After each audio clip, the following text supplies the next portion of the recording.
ಮಾಜಿ ಸೈನಿಕರಿಂದ ಸ್ವದೇಶಿ ಬಳಸಿ ದೇಶ ಬೆಳೆಸಿ ಸೈಕಲ್ ಜಾಥಾ. ಭಾರತದಲ್ಲಿ ಉತ್ಪಾದನೆಯಾದ ವಸ್ತುಗಳನ್ನು ಖರೀದಿಸುವ ಮೂಲಕ ದೇಶದ ಆರ್ಥಿಕ ಪ್ರಗತಿಗೆ ಕೈಜೋಡಿಸಬೇಕು ಎಂದು ಮಾಜಿ ಸೈನಿಕರಾದ ಬ್ರಿಗೇಡ್ ರವಿ ಮುನಿಸ್ವಾಮಿ ಅವರು ಕರೆ ನೀಡಿದ್ದಾರೆ. ಅವರು ಇಂದು ಪಟ್ಟಣದ ಪ್ರವಾಸಿ ಮಂದಿರದಲ್ಲಿ ಮಾಜಿ ಸೈನಿಕರ ಸಂಘದ ವತಿಯಿಂದ ಆಯೋಜಿಸಲಾಗಿದ್ದ ಸೈಕಲ್ ಜಾಥಾದಲ್ಲಿ ಭಾಗವಹಿಸಿದ ಮಾಜಿ ಸೈನಿಕರನ್ನ ಅಭಿನಂದಿಸುವ ಸಮಾರಂಭದಲ್ಲಿ ಮಾತನಾಡಿದರು.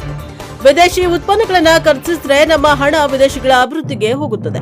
ಆದ್ದರಿಂದ ಸ್ವದೇಶಿ ವಸ್ತುಗಳ ಬಳಕೆಯ ಮೂಲಕ ನಮ್ಮ ನೆಲ ಜಲ ಸಂಸ್ಕೃತಿಯನ್ನು ಉಳಿಸಬೇಕಾಗಿದೆ ಎಂದು ಹೇಳಿದ್ದಾರೆ.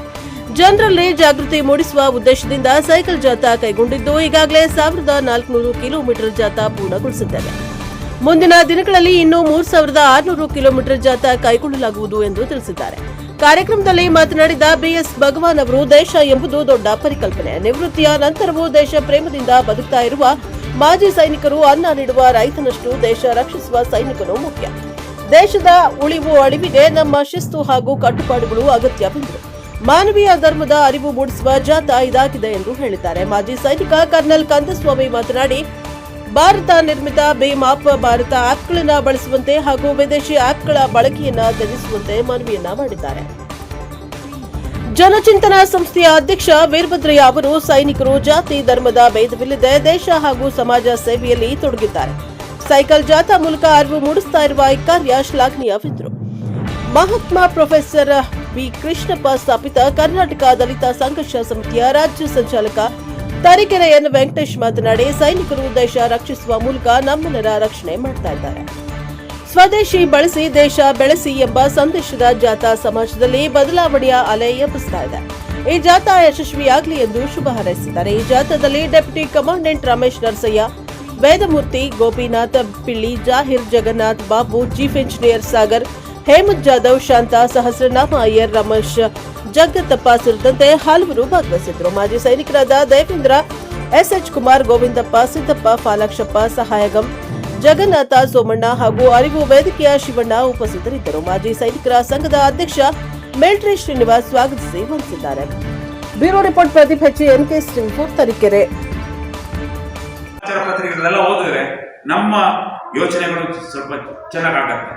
ಸೊ ನಾನು ಕೇಳ್ಕೊಳ್ಳೋ ಪ್ರತಿಯೊಂದು ತಂದೆ ತಾಯಿಗಳು ಕೇಳ್ಕೊಳ್ಳೋದು ಅಂದ್ರೆ ಈ ಒಂದು ಶಿಸ್ತು ನಮ್ಮ ಮಕ್ಕಳೊಂದಿಗೆ ಬರಬೇಕಾಯ್ತು. ನಾವು ಚಿಕ್ಕ ಮಕ್ಕಳಾಗಿರ್ಬೇಕಾದಾಗಲೇ ಸ್ನಾನ ಮಾಡ್ಕೊಂಡು ಬಂದಿಲ್ಲ ಅಂತ ಹೇಳಿದ್ರೆ ದೇವ್ರ ಪೂಜೆ ಮಾಡಲಿಕ್ಕೆ ನಮ್ಗೆ ಊಟ ಸಿಗ್ತಾ ಇರಲಿಲ್ಲ.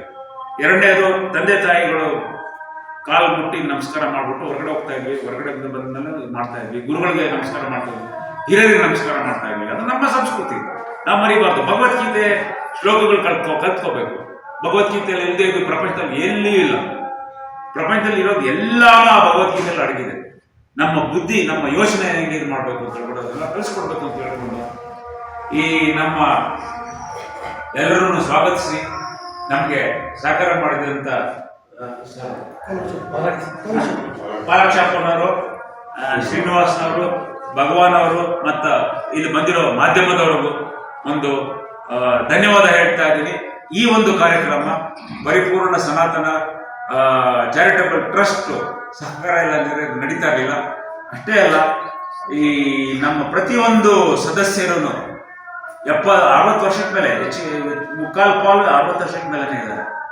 ಅವರೆಲ್ಲ ಇದರಲ್ಲಿ ಪಾಲ್ಗೊಂಡಿರೋ ಇದನ್ನು ಸಕ್ಸಸ್ ಆಗ್ತಾ, ಇದು ಒಂದು ಯಶಸ್ವಿ ಆಗ್ತಾ ಇರಲಿಲ್ಲ. ಮತ್ತೆ ಸೈಕಲ್ ವರ್ಲ್ಡ್ ಅವರು ನಮಗೆ ಪ್ರತಿ ಸಾರಿನೂ ಪ್ರತಿ ಜಾಗದಲ್ಲೂ ನಮಗೆ ಸೈಕಲ್ ರಿಪೇರ್ ಮಾಡೋದಕ್ಕೆ ಸಹಕಾರ ನೀಡ್ತಿದ್ದಾರೆ.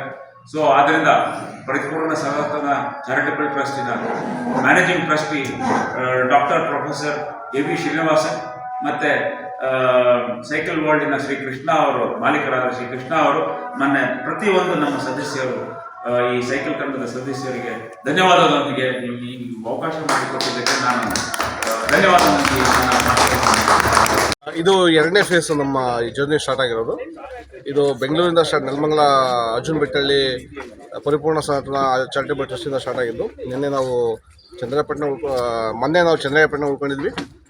ನಿನ್ನೆ ಚಿಕ್ಕಮಗಳೂರು, ಇವತ್ತು ಶಿವಮೊಗ್ಗ ಉಳ್ಕೊತೀವಿ, ನಾಳೆ ದಾವಣಗೆರೆ, ಅದೇ ರೀತಿ ನೆಕ್ಸ್ಟು ಹಾವೇರಿ, ಅದೇ ರೀತಿಯಾಗಿ ಹುಬ್ಳಿ, ಧಾರವಾಡ, ಬೆಳಗಾಂ, ಬಾಗಲಕೋಟ್, ವಿಜಯಪುರ, ಕಲಬುರಗಿ, ಬೀದರ್, ರಾಯಚೂರು, ಯಾದಗಿರಿ, ಬಳ್ಳಾರಿ, ಚಿತ್ರದುರ್ಗ, ಸೀದಾ ತುಮಕೂರು, ದೊಡ್ಡಬಳ್ಳಾಪುರ, ಚಿಕ್ಕಬಳ್ಳಾಪುರ, ಕೊನೆ ಕೋಲಾರಿಂದ ಲಾಸ್ಟ್ ಎಂಡ್ ಆಗೋದು ಬೆಂಗಳೂರಲ್ಲೇ. ಇದು ಟೋಟಲ್ ನಮ್ಮ ಸರ್ಕಲ್ ಬಂದುಬಿಟ್ಟು 3600 ಕಿಲೋಮೀಟರ್ ಆಗುತ್ತೆ. ಟೋಟಲ್ 37 ದಿವಸ ಜರ್ನಿ. ಬ್ರಿಗೇಡಿಯರ್ ರವಿ ಮುನಿಸ್ವಾಮಿ ಅವರ ಒಂದು ನೇತೃತ್ವದಲ್ಲಿ ಈ ಜಾಥಾ ನಡೀತಾ ಇದೆ. ಎಂಟೈರ್ ಫಸ್ಟ್ ಫೇಸ್ ಮುಗಿದಿದೆ, ಸೆಕೆಂಡ್ ಫೇಸ್ ಸ್ಟಾರ್ಟ್ ಆಗಿದೆ. ಇವಾಗ ಫಸ್ಟ್ ಫೇಸ್ 13ರಿಂದ 20 ತನಕ ಮಾಡಿದ್ವಿ. ಅದು 980 ಕಿಲೋಮೀಟರ್ ಅದು ನಾವು ಕ್ರಮಿಸಿದ್ವಿ ಅದರಲ್ಲಿ ಸೈಕಲಲ್ಲಿ. ಸೊ ಅದೇ ಇದು ನಿಮ್ಮ ಥರನೇ ಎಲ್ಲ ಸಂಘ ಸಂಸ್ಥೆಗಳು ನಮಗೆ ತುಂಬ ಬರಮಾಡಿಕೊಂಡು ಅವ್ರ ಕಡೆಯಿಂದ ಏನಾಗುತ್ತೆ ನಮಗೆ ಸಹಕಾರ ಮಾಡಿದ್ದಾರೆ. ನಾವು ಒಂದು ನಿಟ್ಟಲ್ಲಿ ಅಷ್ಟೇ ಹೊಂಟಿರೋದು. ಇವಾಗ ಸ್ವದೇಶಿ ವಸ್ತುಗಳನ್ನ ಜಾಸ್ತಿ ಬಳಸಿ ನಮ್ಮ ದುಡ್ಡು ನಮ್ಮಲ್ಲೇ ಇರಲಿ, ನಮ್ಮ ಒಂದು ಮುಂದಿನ ಪೀಳಿಗೆಗೆ ಅದು ಒಂದು ದೊಡ್ಡ ಆಸ್ತಿಯಾಗಿ ಬೆಳೆಸಬೇಕು ಅನ್ನೋ ನಿಟ್ಟಲ್ಲೇ ನಾವು ಸ್ವದೇಶಿ ಬಳಸಿ ದೇಶ ಬೆಳೆಸಿ ಅನ್ನೋ ನಿಟ್ಟಲ್ಲಿ ನಾವು ಹೋಗ್ತಾ ಇದ್ದೀವಿ. ಈಗ ಇದು ಎಲ್ಲರಿಗೂ ತಲುಪಲಿ ಅಂತ ನಾವು ಆಶಿಸ್ತೀವಿ. ಧನ್ಯವಾದ.